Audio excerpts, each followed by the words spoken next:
Proyek Elang Hitam lahir pada tahun 2015 sebagai upaya besar Indonesia untuk menghadirkan drone kelas Medium Altitude Long Endurance atau MALE bagi kepentingan militer dan intelijen. Pengembangannya bukan pekerjaan satu pihak saja, melainkan kolaborasi besar antara PT Dirgantara Indonesia atau PTD, Badan Riset dan Inovasi Nasional, TNI Angkatan Udara, Institut Teknologi Bandung, PT Land Industri, dan Lapan. Secara desain, siluetnya mengingatkan pada Bayraktar TB2 dari Turki atau CH-4B buatan Tiongkok. Namun, elang hitam dibangun dengan ukuran dan target performa yang lebih tinggi.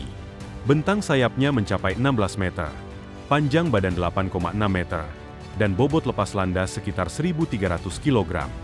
Dirancang untuk mampu menjelajah hingga ketinggian 30.000 kaki, drone ini diharapkan dapat bertahan terbang selama 24 hingga 30 jam tanpa henti. Tenaganya berasal dari mesin Rota 915 East turbocharged, bertenaga 135 horsepower, dan mesin yang terbukti efisien di kelas drone militer. Perjalanan menuju langit ternyata tidak semulus yang dibayangkan. Antara 2015 hingga 2019, kemajuan proyek terhambat oleh persoalan birokrasi dan koordinasi lintas lembaga. Meski begitu, Desember 2019 menjadi momen bersejarah saat prototipe perdana dipamerkan di Bandung, dengan harapan dapat terbang penuh pada 2020. Namun, pandemi COVID-19 memukul telak seluruh rencana. Anggaran tergerus, uji coba tertunda, dan kerjasama internasional, termasuk pengadaan sistem avionik dari Spanyol, terhambat. Pada 2021, arah proyek sempat bergeser ke versi sipil. Langkah ini memicu spekulasi bahwa ambisi membangun drone MALE militer telah berakhir. Padahal, membangun drone di kelas ini bukan sekadar membuat badan pesawat dan memasang mesin. Komponen krusial seperti sistem kendali avionik, data link, ground control station, hingga perangkat lunak flight stability harus dikembangkan, diintegrasikan, dan diuji ratusan jam sebelum siap operasi. Harapan baru muncul pada Oktober 2024. Dalam rapat Komite Kebijakan Industri Pertahanan, elang hitam kembali difokuskan untuk kebutuhan militer. PTD ditunjuk sebagai integrator utama, memulai kembali tahap persiapan dengan lebih terarah. Pada 11 Maret 2025, langkah maju tercatat ketika drone ini sukses menjalani low-speed taxi test di depan hanggar PTD, disaksikan langsung oleh Kepala Staf TNI Angkatan Udara Marsikal Tony Harjono. Dalam rencana strategis PTD 2025-2029, elang hitam kini masuk agenda prioritas. Meski belum ada pengumuman resmi terkait persenjataan, desainnya jelas mengakomodasi pemasangan rudal ringan atau bom pintar di bawah sayap. Puncak penantian tiba pada 28 Juli 2025. Di Bandara Internasional Kertajati, Majalengka, prototipe elang hitam akhirnya mengudara untuk pertama kalinya. Uji terbang ini diawasi ketat, dengan pesawat Kodiak milik PTD bertindak sebagai chaser aircraft guna memantau performa dan keselamatan.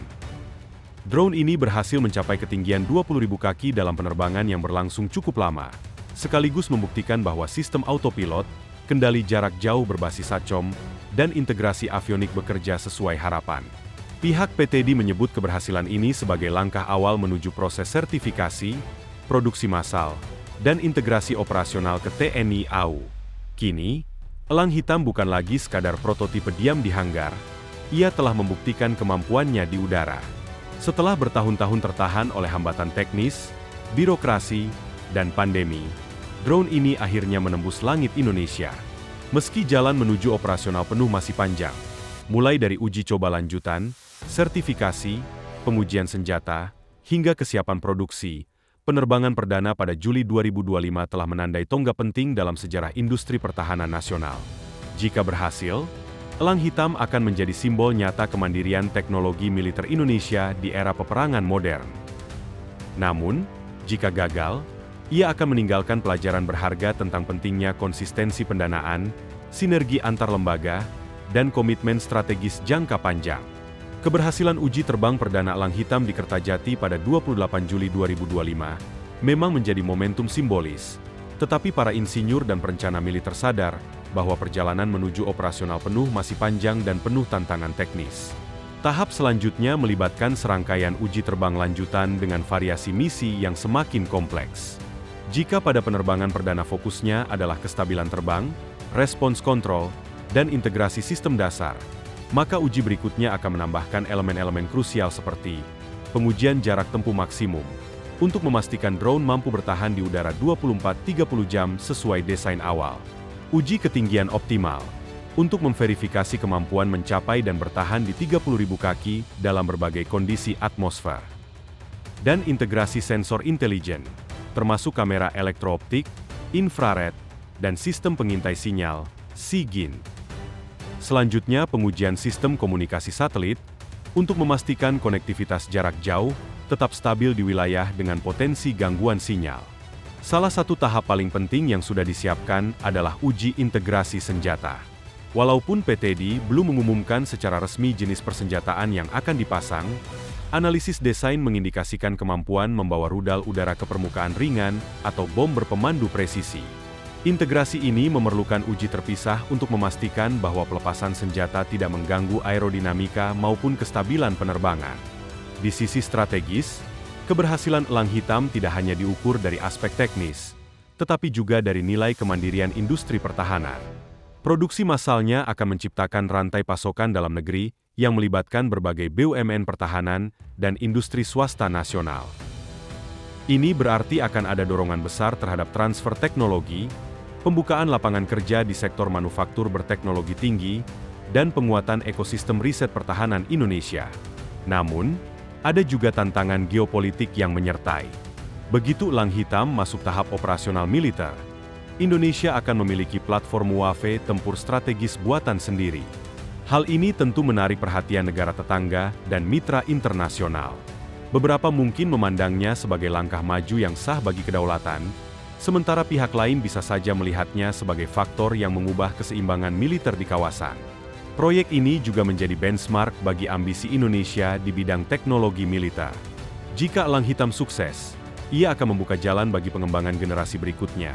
Mungkin drone siluman, stealth UAV, atau varian laut, maritim patrol UAV, yang dapat melengkapi armada TNI AU, TNI AL, dan bahkan operasi gabungan dengan badan intelijen.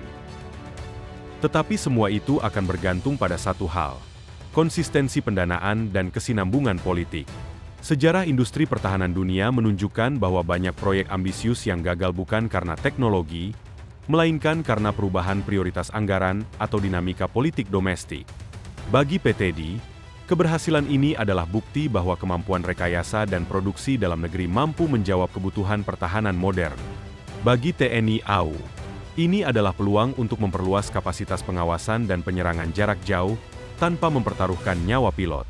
Dan bagi Indonesia, elang hitam adalah pernyataan bahwa bangsa ini siap menjaga langitnya dengan kekuatan buatan sendiri.